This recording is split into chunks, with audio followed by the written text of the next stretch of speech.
Le train de la relance avec Reporters d'Espoir. Eva Rock.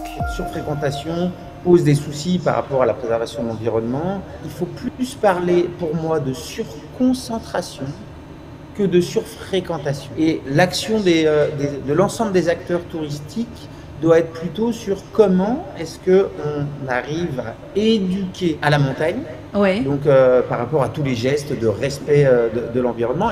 On a engagé un grand chantier depuis le début de l'année et qui va se poursuivre encore sur au moins un an et demi pour rénover entièrement et réorganiser la fréquentation massive du Mézin et sur le sommet du Mézin, qui est le sommet du territoire du parc, qui est l'un des sommets les plus connus. Je pense que c'est ça qui va marcher, c'est accompagner les initiatives locales et non pas essayer de monter des usines à gaz au niveau national qui vont avoir du mal après à arriver sur le terrain. Et je pense que ça, le gouvernement devrait aller plus dans cette direction, d'identifier les bonnes pratiques, qu'elles soient privées, publiques, peu importe, et de les soutenir et de les faire grandir. C'est comme ça qu'on va y arriver. Et en tout cas, moi, c'est pour ça que je me lève tous les matins. Ça fait le lieu de rencontre qui manque dans les petits villages, qui souvent étaient un peu maintenus par peut-être un commerce ambulant, des choses comme ça, oui, et qui aujourd'hui se sont fixés sur un lieu parce que effectivement souvent la collectivité, la municipalité s'est impliquée aussi dans l'histoire. Alors les Pages Loire-Lignon travaillent en fait vraiment pour le cœur de métier, c'est la restauration de la qualité de l'eau et des milieux aquatiques. Donc on mène des actions très concrètes de restauration des milieux, de restauration des berges, etc.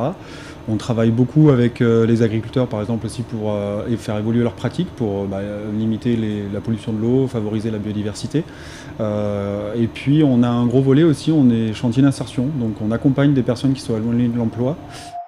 Le train de la relance avec Reporters d'Espoir. Eva Rock.